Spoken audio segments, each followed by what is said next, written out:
ಸಂಸ್ಥೆ ಅಡಿಯಲ್ಲಿ ನಡೆಸುತ್ತಿರುವ ಸರಸ್ವತಿ ಟ್ಯುಟೋರಿಯಲ್ ಕ್ಲಾಸ್ ನಲ್ಲಿ ಇವತ್ತು ಏನ್ ಮಾಡ್ತಾ ಇದ್ದೀವಿ ಅಂದ್ರೆ ಕ್ರಾಂತಿಯೋಗಿ ಭಕ್ತಿ ಭಂಡಾರಿ ಜಗಜ್ಯೋತಿ ಬಸವೇಶ್ವರರಿಗೆ ಪ್ರಣಾಮವನ್ನು ಸಲ್ಲಿಸುತ್ತಾ ಈ ಒಂದು ಟ್ಯೂಷನ್ ಕ್ಲಾಸಿಗೆ ಬಂದಂತ ಎಲ್ಲ ಮಕ್ಕಳಿಗೂ ಏನಪ್ಪಾ ಅಂದ್ರೆ ಬಸವ ಜಯಂತಿಯ ಹಾರ್ದಿಕ ಶುಭಾಶಯಗಳು. ಬಸವ ಜಯಂತಿಯ ಕಾರ್ಯಕ್ರಮಕ್ಕೆ ಆಗಮಿಸಿದಂತಹ ಕಲ್ಲನಗೌಡ ಬಿರಾದಾರ್ ಗುರುಗಳು, ಸಹಾಯಕ ಶಿಕ್ಷಕರು, ಮನುಗಳು, ಇವರಿಗೆ ಸಹ ನಮ್ಮ ಸರಸ್ವತಿ ಟ್ಯುಟೋರಿಯಲ್ ಕ್ಲಾಸಿಗೆ ಸ್ವಾಗತ ಸುಸ್ವಾಗತ.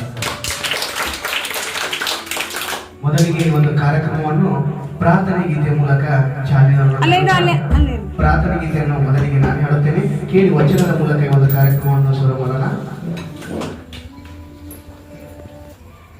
ಉಳ್ಳವರು ಶಿವಾಲಯ ಮಾಡುವರಯ್ಯ, ಉಳ್ಳವರು ಶಿವಾಲಯ ಮಾಡುವರಯ್ಯ, ನಾನೇನು ಮಾಡಲಿ ಬಡವನಯ್ಯ, ನಾನೇನು ಮಾಡಲಿ ಬಡವನಯ್ಯ, ಉಳ್ಳವರು ಶಿವಾಲಯ ಮಾಡುವರಯ್ಯ, ಎನ್ನ ಕಾಲೇ ಕಂಬ ದೇಹವೇ ದೇಗುಲ, ಎನ್ನ ಕಾಲೇ ಕಂಬ ದೇಹವೇ ದೇಗುಲ, ಶಿರವೇ ಹೊನ್ನ ಕಳಶವಯ್ಯ, ಶಿರವೇ ಹೊನ್ನ ಕಳಶವಯ್ಯ, ಸ್ಥಾವರ ಕಳಿವುಂಟು ಜಂಗಮ ಕಳಿವಿಲ್ಲ, ಕೂಡಲ ಸಂಗಮ ದೇವ ಕೇಳಯ್ಯ, ಕೂಡಲ ಸಂಗಮ ದೇವ ಕೇಳಯ್ಯ, ಉಳ್ಳವರು ಶಿವಾಲಯ ಮಾಡುವರಯ್ಯ, ಉಳ್ಳವರು ಶಿವಾಲಯ ಮಾಡುವರಯ್ಯ. ಧನ್ಯವಾದಗಳು ಮಕ್ಕಳೇ. ಟ್ಯುಟೋರಿಯಲ್ ಕ್ಲಾಸ್ನ ವಿದ್ಯಾರ್ಥಿಗಳು ವೇದಿಕೆ ಮೇಲೆ ಆಗಮಿಸಬೇಕು. ಮಕ್ಕಳಿಗೆ ನಿಮ್ಮ ಜೋರ ಚಪ್ಪಾಳೆಯಿಂದ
ತುಂಬಾ ಮಧುರವಾಗಿ ಹಾಡಿದ ವಿದ್ಯಾರ್ಥಿಗಳಿಗೆ ಇನ್ನೊಂದ್ಸಲ ಜೋರ ಚಪ್ಪಾಳೆ ಮಾಡಬೇಕು.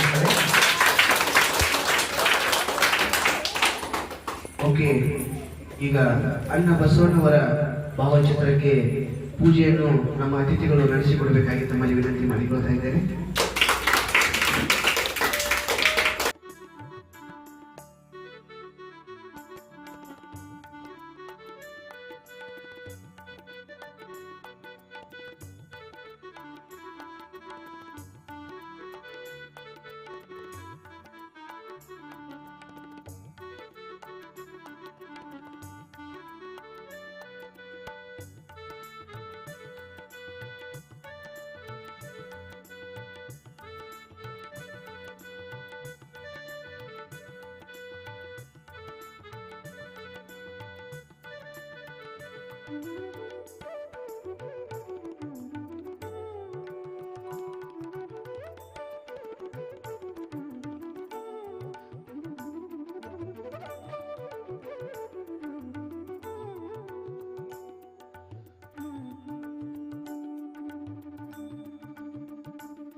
ಓಕೆ,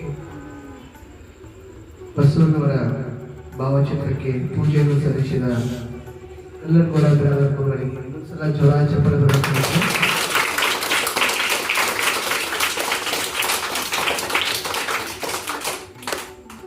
ಈ ಒಂದು ಸಂಜೆಯ ಶುಭ ದಿನದಂದು ಈ ಒಂದು ಸರಸ್ವತಿ ಟ್ಯುಟೋರಿಯಲ್ ಕ್ಲಾಸ್ನಲ್ಲಿ ಓದುತ್ತಿರುವ ಮಕ್ಕಳನ್ನು ಕುರಿತು, ಅದೇ ತರನಾಗಿ ಕಾಯಕಯೋಗಿ ಬಸವಣ್ಣವರ ಕುರಿತು ಮಕ್ಕಳಿಗೆ ಒಂದೆರಡು ಮಾತನಾಡಬೇಕಾಗಿ ತಮ್ಮಲ್ಲಿ ವಿನಂತಿ ಮಾಡಿಕೊಳ್ತಾ ಇದ್ದೇನೆ ಸರ್, ಪ್ಲೀಸ್.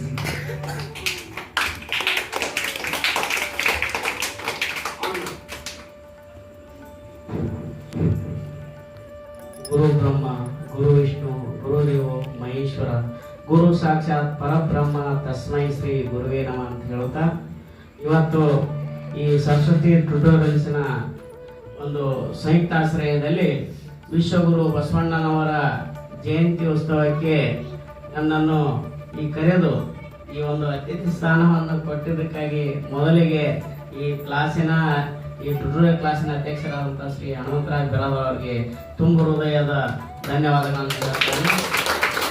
ಅದೇ ತರನಾಗಿ ಮತ್ತೆ ನಮ್ಮ ಅಕ್ಕನವರಾದಂಥ ಅವರು ಮತ್ತು ನಮ್ಮ ಮಗಳು, ಆಮೇಲೆ ಶಿಕ್ಷಕಿಯರು ಹಾಗೂ ಎಲ್ಲ ಮುದ್ದು ಬಾಲಕರಿಗೆ ಮತ್ತೊಮ್ಮೆ ಒಂದು ಸ್ವಾಗತವನ್ನು ವಹಿಸುತ್ತಾ ನಾನು ಒಂದು ಅಭಿನಂದನೆ ಸಲ್ಲಿಸ್ತಾ, ಈಗ ವಿಶ್ವಗುರು ಬಸವಣ್ಣನವ್ರ ಬಗ್ಗೆ ಹೇಳಬೇಕಾಗಿದ್ರೆ ಬಹಳ ಅದು ಒಂದು ಚರಿತ್ರೆನೇ ಐತಿ.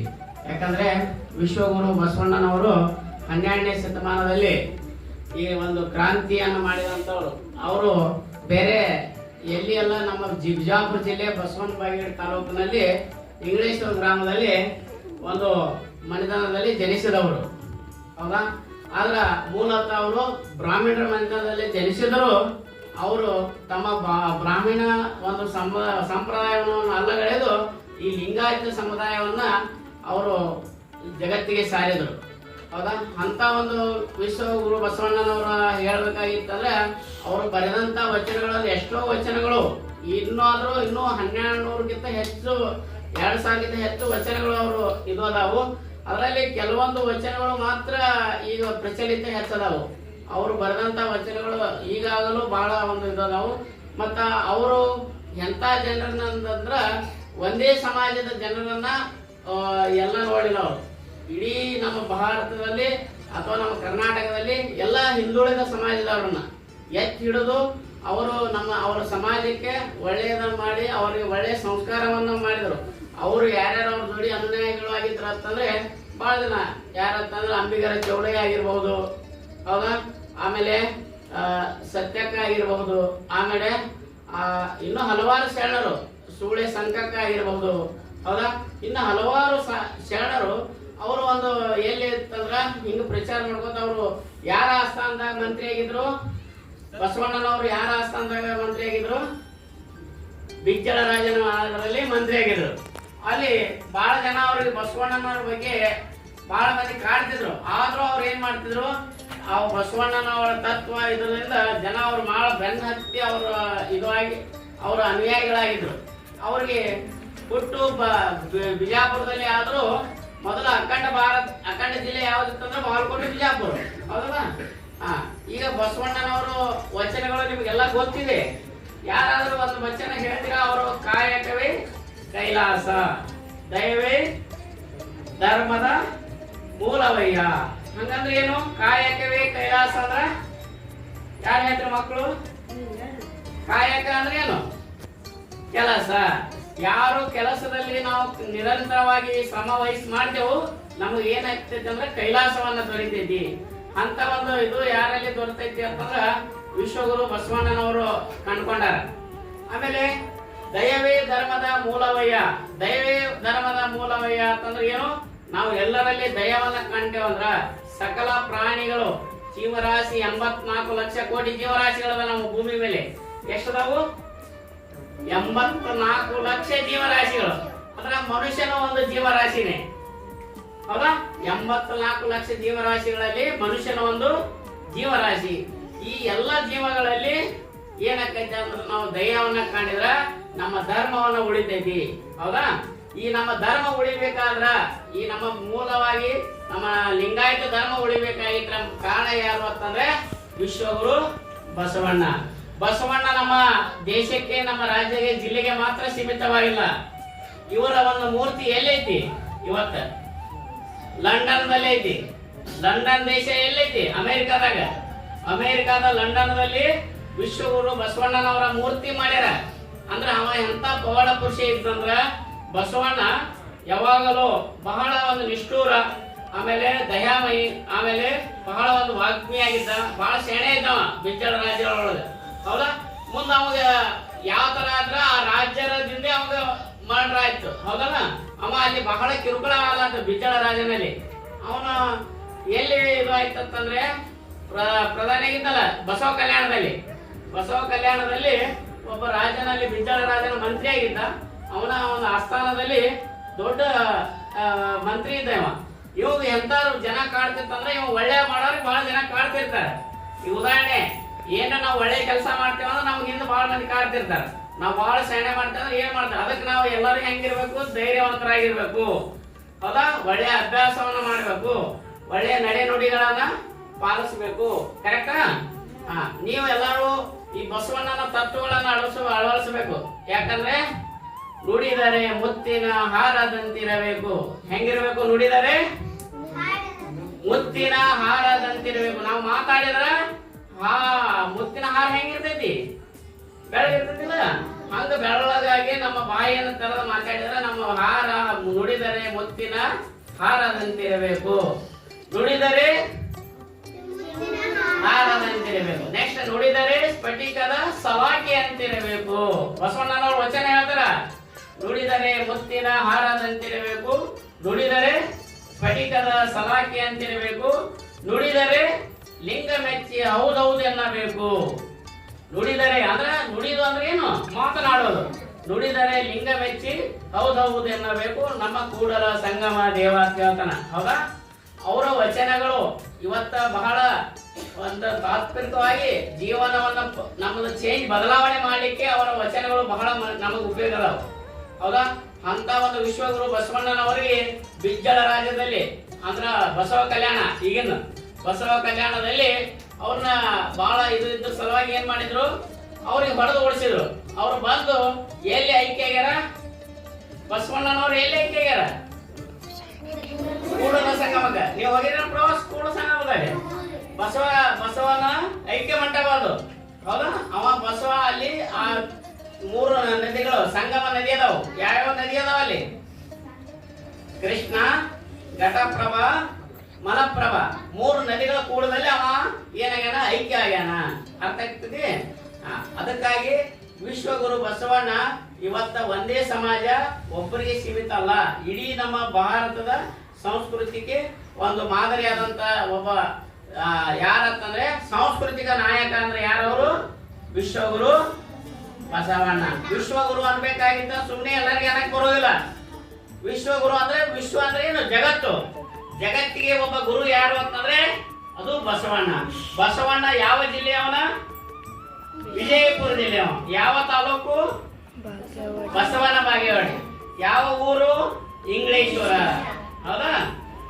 ತಂದೆ ಮಾದಲಾಂಬಿಕಾ, ತಾಯಿ ಮಾದರಸ ಮತ್ತು ಮಾದಲಾಂಬಿಕ ಮಗನಾಗಿ ಬಸವಣ್ಣ ಹುಟ್ಟಿರ್ತಾನ. ಅರ್ಥ ಆಗ್ತದೆ? ಇವನು ಇಡೀ ತನ್ನ ಜೀವನ ಪರ್ಯಂತರವಾಗಿ ನಮ್ಮ ಲಿಂಗಾಯತ ಸಮಾಜ, ಲಿಂಗಾಯತ ಅಂದ್ರೆ ಒಂದೇ ಧರ್ಮಕ್ಕೆ ಸೀಮಿತ ಅಲ್ಲ, ಲಿಂಗಾಯತ ಅಂದ್ರೆ ಬಹಳ ಒಳಪಂಗಡಗಳು ಬರ್ತಾವ. ಹೌದಾ? ಎಲ್ಲರೂ ಲಿಂಗಾಯತರೇ. ಈಗ ಲಿಂಗಾಯತಗಳು ಬಹಳ ಸಮಾಜ ಬರ್ತಾವ, 108 ಪಂಗಡಗಳು ಅದಾವ. ಆ ಎಲ್ಲ ಸಮಾಜಕ್ಕೆ ಒಳಿತನ ಮಾಡಿದಂತ ಒಬ್ಬ ವಿಶ್ವ ನಾಯಕ ಯಾರಾದ್ರೂ ಇದ್ರ ಅವ್ರು ಯಾರಂತಂದ್ರೆ ಬಸವಣ್ಣ. ಹೌದಾ? ಇವತ್ತು ಬಸವಣ್ಣ ಎಷ್ಟನೇ ಶತಮಾನದಲ್ಲಿ ಇದ್ದ? ನಮ್ಮಲ್ಲಿ ಎಷ್ಟನೇ ಶತಮಾನದಲ್ಲಿ ಇದ್ದ? 12ನೇ ಶತಮಾನದ. ಹೌದಾ? ಅವ ಈ ವಿಶ್ವಗುರು ಬಸವಣ್ಣನಾಗ್ಯದ. ಇವನ ಹಲವಾರು ವಚನಗಳು ನೀವು ಇವತ್ತು ನೋಡಿರ್ಬೋದು. ಎಲ್ಲ ಯೂಟ್ಯೂಬ್ದಾಗ ಇದ್ರಾಗ ಅವನು ಬಸವಣ್ಣನ ವಚನಗಳು ಎಷ್ಟು ಅದಾವ ಅಂತಂದ್ರೆ. ಹೌದಾ? ನಾನು ಆಗಲೇ ಒಂದು ನೋಡಿದೆ, ಒಬ್ರು ನಿಮ್ಮಂಗೆ ಮಕ್ಕಳು ಎಷ್ಟು ಚಂದ ಹಾಡ್ಯಾರ ಬಸವಣ್ಣನ ವಚನಗಳ ಬಗ್ಗೆ. ಇವನ ಜೋಡಿ ಇರುವಂತ ಎಲ್ಲ ವಚನಕಾರರು ಒಂದೊಂದು ವಚನಗಳು ಬರದ. ಐದಕ್ಕಿ ಲಕ್ಕಮ್ಮ ಅದಾಳ. ಹೌದಾ? ಸೂಳೆ ಸಂಗಮ ಅದಾಳ. ಆಮೇಲೆ ನೆಕ್ಸ್ಟ್ ಅಂಬಿಗರ ಚೌಡಯ್ಯ ಅದಾನ, ಮಡಿವಾಳ ಮಾಚಿದೇವ ಅದಾನ. ಹೌದಾ? ಇನ್ನು ಹಲವಾರು ಎಷ್ಟೋ ಜನ ತೆರೆಮರೆ ಕಾಯದಂತೆ ಬಸವಣ್ಣನವ್ರ ಜೊತೆ ಏನ್ ಮಾಡ್ಯಾರ?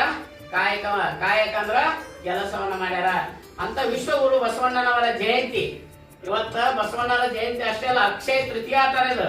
ಈ ಮುಹೂರ್ತ ಎಂತದಂತಂದ್ರೆ ಅಕ್ಷಯ ತೃತೀಯ ಮುಹೂರ್ತ ಅಂದ್ರ ಈ ಮುಹೂರ್ತದಲ್ಲಿ ಯಾವುದೇ ನಾವು ಕೆಲಸವನ್ನ ಮಾಡಿದ್ರ ನಿಮಗೆಲ್ಲರಿಗೂ ಏನಾಗ್ತದೆ, ಒಳ್ಳೇದಾಗ್ತದೆ. ಇವತ್ತು ಎಲ್ಲ ಈ ಕ್ಲಾಸ್ ಅಲ್ಲಿ ಬಂದಿರಲ್ಲ, ಈ ಕ್ಲಾಸಿಗೆ ಬರ್ಬೇಕಾಗಿದ್ರೆ ಯಾರ ಕಾರಣ? ನೀವು ಇಲ್ಲಿ ಸಾಲಿ ಬರ್ಬೇಕಾಗಿ ಕ್ಲಾಸಿಗೆ ಬರ್ಬೇಕಾದ್ರೆ ಯಾರ ಕಾರಣ? ಹನುಮಂತರಾಯ ಸರ್ ಬಿರಾದರ್ ಇಲ್ಲ? ಆ ಹನುಮಂತರಾಯ ಬಿರಾದರ್ ಸರ್ ಇವಂತ ನಾನು ಅವ್ರಿಗೆ ಹೇಳ್ತೀನಿ ಪದೇ ಪದೇ. ಯಾಕಂದ್ರೆ ಮೊನ್ನೆ ಅಂಬೇಡ್ಕರ್ ಜಯಂತಿ ಮಾಡಿದ್ರು, ಆಮೇಲೆ ಅದಕ್ಕಿಂತ ಮೊದಲು ಯಾವ್ದು ಮಾಡಿದ್ರು? ಯಾವುದು? ಮಹಾತ್ಮ ಗಾಂಧಿ. ಹೌದಾ? ರಾಷ್ಟ್ರ ನಾಯಕರು, ದೇಶ ನಾಯಕರು, ರಾಷ್ಟ್ರ ನಾಯಕರು, ದೇಶ ಎಲ್ಲ ಒಂದೇ. ಆಮೇಲೆ ಇವರು ಭಕ್ತಿ ಭಂಡಾರಿ ಬಸವಣ್ಣನವರಾಗಿರ್ಬೋದು, ಭಕ್ತಿ ಪಂಥದವರು ಬೇರೆ, ರಾಷ್ಟ್ರ ನಾಯಕರು ಬೇರೆ. ಇಂಥವ್ರು ಎಲ್ಲ ಒಂದು ಆಚರಣೆ ಯಾರು ಮಾಡ್ತಾರಂತಂದ್ರೆ ಸುಮ್ಮನೆ ನಾವೆಲ್ಲರೂ ಬರೀ ಹೇಳ್ತೇವೆ, ಆದ್ರೆ ಆಚರಣೆ ತರೋದು ಬಹಳ ಕಷ್ಟ ಐತಿ. ಅಂತ ಆಚರಣೆಯನ್ನ ನಮ್ಮ ಹನುಮಂತರಾಯ ಬಿರಾದರ್ ಸರ್ ನಿಮ್ಮ ಎಲ್ಲಾ ಮಕ್ಕಳಿಗೆ ಆ ಬಸವಣ್ಣನ ಬಗ್ಗೆ ಆಗಿರ್ಬೋದು, ಮೊನ್ನೆ ನಡೆದಂತ ಮಹಾತ್ಮ ಗಾಂಧಿ ಜಯಂತಿ ಬಗ್ಗೆ ಆಗಿರ್ಬೋದು, ಅಂಬೇಡ್ಕರ್ ಜಯಂತಿ ರಾಷ್ಟ್ರ ನಾಯಕರಾಗಿರ್ಬೋದು, ಆಮೇಲೆ ಭಕ್ತಿ ಪಂಥರಾಗಿರ್ಬೋದು, ಎಲ್ಲ ಒಂದು ಧಾರ್ಮಿಕ ಪಂಥರಾಗಿರ್ಬೋದು, ಅದ್ರ ಬಗ್ಗೆ ಸವಿಸ್ತಾರವಾಗಿ ನಿಮ್ಮ ಮಕ್ಕಳಿಗೆ ಎಲ್ಲಾದ್ರೂ ತಿಳಿಲತ್ತ ಜಯಂತಿ ಮಾಡ್ತಾರ. ಅವರು ಬರೀ ಜಯಂತಿ ಮಾಡೋ ಉದ್ದೇಶ ಏನು? ಸುಮ್ ಜಯಂತಿ ಅಂದ್ರೆ ಫೋಟೋ ಇಟ್ಟು ಪೂಜೆ ಮಾಡೋದಲ್ಲ. ಫೋಟೋ ಇಟ್ಟು ಪೂಜೆ ನಾವು ಮನ್ಯಾಗ ಮಾಡುವ, ಜಗಲಿ ಮೇಲೆ ದೇವರ ಪೂಜೆ ಮಾಡ್ತೀವಿ ನಾವು ದಿನ, ಹೌದಾ? ಆದ್ರೆ ಈ ಫೋಟೋ ಇಟ್ಟು ಪೂಜೆ ಮಾಡಿದ್ರೆ ಫೋಟೋ ಇಟ್ಟು ಪೂಜೆ ಮಾಡೋ ಉದ್ದೇಶ ಏನು? ಬಸವಣ್ಣ ಯಾರು? ಮಾನವತಾವಾದಿ, ಮಹಾಮಾನವತಾವಾದಿ. ಅವನು ನಮ್ಮ ನಿಮ್ಮಂಗೆ ಮನುಷ್ಯನೇ ಇವತ್ ಜಗತ್ತಿಗೆ ವಿಶ್ವಗುರು ಆಗ್ಯಾನ. ಹಂಗ ನಾವು ಅವನ ತತ್ವಗಳನ್ನ ಇವತ್ತಿಗೆ ಅಳವಡಿಸಬೇಕಾಗೈತಿ. ಅದಕ್ಕಾಗಿ ಈ ಒಂದು ಬಸವಣ್ಣನ ತತ್ವಗಳು ನಿಮ್ಮೆಲ್ಲ ಮಕ್ಕಳು, ಯಾಕಂದ್ರೆ ಇಂದಿನ ಪಾಲಕರು, ಮುಂದಿನ ಯಾರು? ಪ್ರಜೆಗಳು ಅಂದ್ರೆ ಏನು? ನಮಗ್ ದೊಡ್ಡವರಾಗಿ ಮಾತಾಡುವಂತ ಶಕ್ತಿ ನಿಮ್ಮಲ್ಲೇ ಐತಿ ಮುಂದೆ. ಅದಕ್ಕ ಇವತ್ತಿನ ಬಾಲಕರು ಮುಂದಿನ ಪ್ರಜೆಗಳಾಗಿ ಹೊಂತೀರಿ. ಅದಕ್ಕ ಇಂಥ ವಿಶ್ವಗುರು ಬಸವಣ್ಣನ ಒಂದು ಆದರ್ಶ ನಮಗೆಲ್ಲ ಸಿಗಲಿ ಅಂತ ಹೇಳಿ ಈ ಬಸವ ಜಯಂತಿ ಕಾರ್ಯಕ್ರಮ ನಮ್ಮ ಹನುಮಂತರಾಯ ಬಿರಾದರ್ ಸರ್ ಬಹಳ ಅತ್ಯುತ್ತಮವಾಗಿ ಮಾಡ್ತಾರ. ಅವರು ಎಲ್ಲಾ ಫಂಕ್ಷನ್ ಗಳನ್ನ ಹೀಗೆ ಯಾರು ಜಯಂತಿಗಳನ್ನ ಮಾಡೋದು ನಾವು ಶಾಲಿ ಒಳಗೆ ಹೋಗಿ ಮಾಡ್ಬೇಕಂದ್ರೆ ಎಷ್ಟೋ ತರ ಬೇಜಾರ್ ಮಾಡ್ಕೋತೇವೆ. ಆದ್ರೆ ಅವ್ರು ತಮ್ಮ ಸ್ವಂತ ಇದರಿಂದ ಈ ಒಂದು ಟ್ಯುಟೋರಿಯಲ್ ಒಳಗೆ ಮಾಡ್ತಾರಂದ್ರ ಇದು ಒಂದು ಹೆಮ್ಮೆಯ ಸಂಗತಿ. ಅದಕ್ಕೆ ತಮ್ಗೆಲ್ಲ ಆ ವಿಶ್ವಗುರು ಬಸವಣ್ಣ ಒಳ್ಳೆ ಒಂದು ವಿದ್ಯಾಭ್ಯಾಸ ಕೊಟ್ಟು ಅವನ ದಿನಕ್ಕೊಂದು ವಚನವಾದ್ರು ನೀವು ಹೇಳಲೇಬೇಕು. ಅವನ ಹಲವಾರು ವಚನಗಳಾದ್ರು, ನೀವು ಬರೋಣ ಒಂದು ವಚನಗಳು. ಸರ್ ಗೆದ್ದು ಗೊತ್ತು, good morning sir, good afternoon sir, good evening sir ಅಂತ ಹೇಳೋ ಬರ್ಲಿ ಒಂದು ವಚನಗಳನ್ನ ಹೇಳ್ಬೇಕು. ದಿನ ಹೇಳ್ತೀರಿ? ಎಷ್ಟು ಮಂದಿ ನಾಳೆಗೆ ಬಂದು ಒಂದೊಂದು ಬಸವಣ್ಣನ ವಚನ ಬಂದು ಹೇಳ್ತೀರಿ? ಸರ್ಗೆ ಹೇಳ್ತೀರಿ? ಕೈ ಅಂತ್ರಿ. ಈಗೆಲ್ಲ ನಾ ಫೋಟೋ ಹೊಡ್ಕೊತೀನಿ, ಈಗ ಅಲ್ಲಿ ಫೋಟೋ ಮಾಡ್ಕೊಳತ್ತಾರ ಅವರು. ಇಷ್ಟು ಮಂದಿ ನಾಳೆ ಬಸವಣ್ಣನ ಒಂದೊಂದು ವಚನ ಸರ್ ಮುಂದೆ ಹೇಳಿದ್ರ ಇವತ್ತಿನ ಮಾಡಿದಂತ ಬಸವ ಜಯಂತಿ ಏನಾಗ್ತೈತಿ? ಸ್ವಾಗತ ಆಗ್ತದೆ, ಸಕ್ಸಸ್ ಆಗ್ತದೆ. ಮಾಡ್ತೀರಿ? ಒಬ್ರು ಒಂದು ವಚನ 3 ಲೈನ್ ಅಷ್ಟೇ, 4 ಲೈನ್ ಅಷ್ಟೇ. ಬಸವಣ್ಣನ ವಚನ 2 ಲೈನ್ 3 ಲೈನ್ ಅದಾವು. ಅಂತ ಒಂದು ವಚನ ಇವತ್ತೇ ಬರ್ಕೊಂಡು ಬೈಪಾಟ್ ಮಾಡ್ಕೊಂಡು ನಾಳೆ ಹೇಳ್ಬೇಕು. ಹೇಳಿ ನನಗೆ ಸರ್ ಬಿಟ್ರು ಅಂದ್ರ ನಾವ್ ಹೇಳಿದಂತ ಬಸವಣ್ಣನ ಒಂದು ಜಯಂತಿಯನ್ನು ಆಚರಣೆ ಮಾಡಿದಕ್ಕೆ ಒಂದು ಸ್ವಾರ್ಥಕ ಆಗ್ತದೆ. ಅದಕ್ಕಾಗಿ ತಮಗೆಲ್ಲರಿಗೂ ಮತ್ತು ಈ ಕಾರ್ಯಕ್ರಮದ ಈ ಒಂದು ಟ್ಯುಟೋರಿಯಲ್ ಅಧ್ಯಕ್ಷರಾದ ಹನುಮಂತರಾಯ ಬಿರಾದರ್ ಅವರಿಗೂ, ಅವರ ತಾಯಿಯವರಾದ ಮಾದೇವಿ ಅವರು ಮತ್ತು ಲಕ್ಷ್ಮೀ ಅಕ್ಕರಿಗೆ ಮತ್ತು ಶಿಕ್ಷಕರಿಗೂ, ಅವರ ಪತ್ನಿಯವರು ಸುಸ್ಮಿತಾ ಅವರಿಗೆ, ತಮ್ಮೆಲ್ಲ ಮುದ್ದು ಮಕ್ಕಳಿಗೆ ಮತ್ತೊಮ್ಮೆ ನಾನು ಏನು ಹೇಳ್ಬೇಕು, ಅಭಿನಂದನೆ ಹೇಳ್ತಾ ಈ ಕಾರ್ಯಕ್ರಮಕ್ಕೆ ಮಾತನಾಡಿ ಕೊಟ್ಟಿದ್ದಕ್ಕಾಗಿ ತಮ್ಮೆಲ್ಲರಿಗೆ ಅಭಿನಂದನೆ ಸಲ್ಲಿಸಿ 2 ಮಾತನ್ನು ಮುಗಿಸುತ್ತೇನೆ. ಜೈ ಹಿಂದ್, ಜೈ ಭಾರತ್.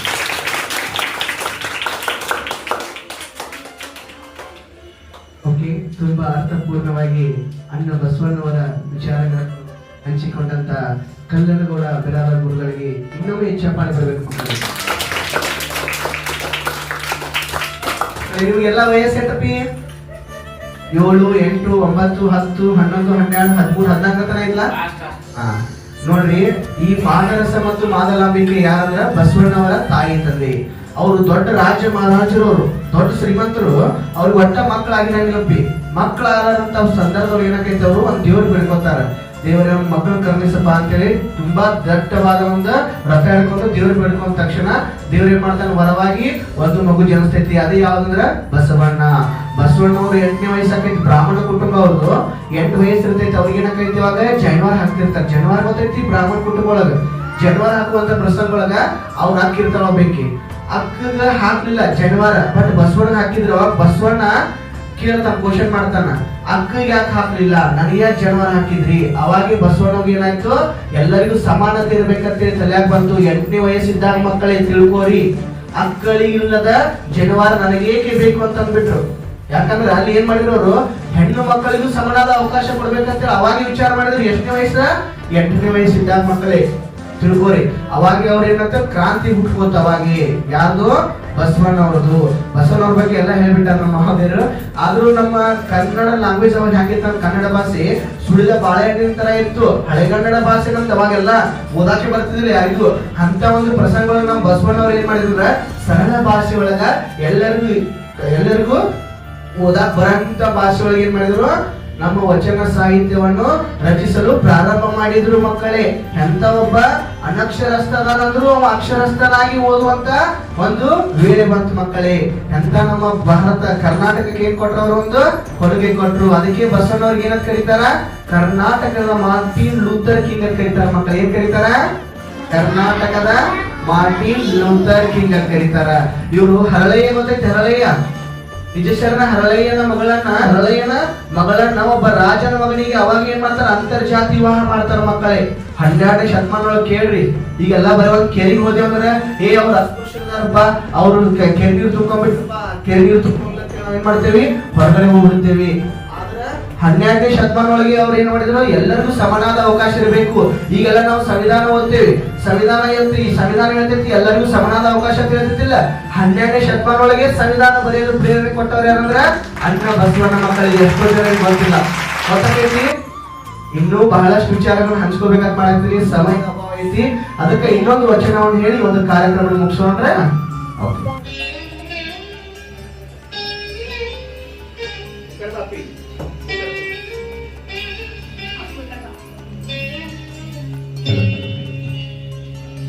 ಹಾಡಿದುಡಿ ಎನ್ನೊಡೆಯನ ಹಾಡುವೆ,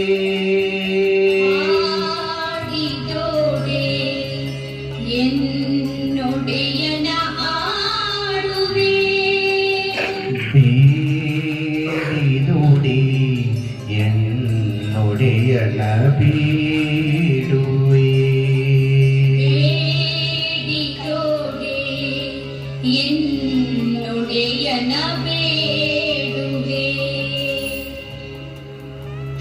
ಹಾಡಿದುಡಿ ಎನ್ನೊಡೆಯನ ಹಾಡುವೆ, ಹಾಡಿದುಡಿ ಎನ್ನೊಡೆಯನ ಹಾಡುವೆ, ಬೇಡಿದುಡಿ ಎನ್ನೊಡೆಯನ ಬೇಡುವೆ, ಬೇಡಿದುಡಿ ಎನ್ನೊಡೆಯನ ಬೇಡುವೆ. ಹಾಡಿದುಡಿ ಎನ್ನೊಡೆಯನ ಹಾಡುವೆ, ಹಾಡಿದುಡಿ ಎನ್ನೊಡೆಯನ ಹಾಡುವೆ, ಬೇಡಿದುಡಿ ಎನ್ನೊಡೆಯನ ಬೇಡುವೆ, ಬೇಡಿದುಡಿ ಎನ್ನೊಡೆಯನ ಬೇಡುವೆ.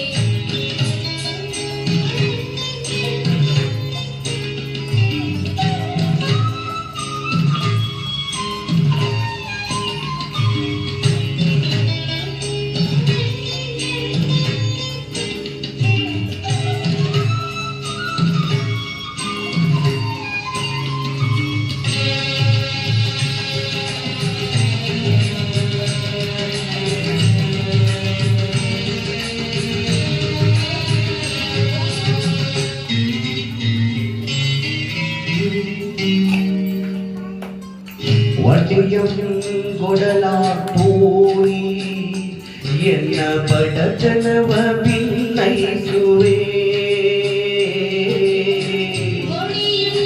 ಗೊಡೆಲ ತೋರಿ ಎನ್ನ ಬಡತನವ ಭಿನ್ನೈಸುವೆ, ಒಡೆಯಂ ಗೊಡಲ ತೋರಿ ಎನ್ನ ಬಡತನವ ಭಿನ್ನೈಸುವೆ,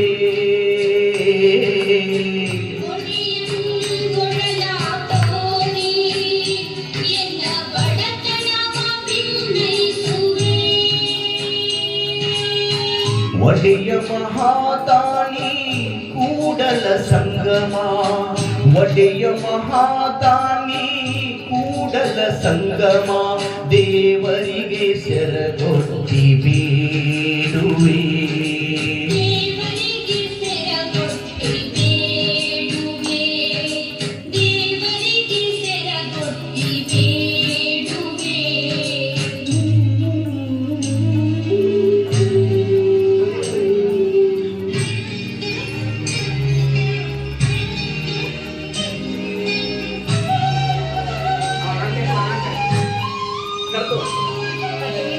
ಒಡೆಯಂ ಕೊಡಲ ತೋರಿ ಎನ್ನ ಬಡತನವ ಬಿನ್ನೈಸುವೆ.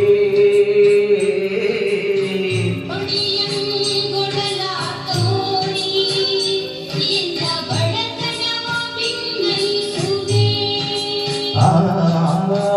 ಒಡೆಯಂ ಕೊಡಲ ತೋರಿ ಎನ್ನ ಬಡತನವ ಬಿನ್ನೈಸುವೆ.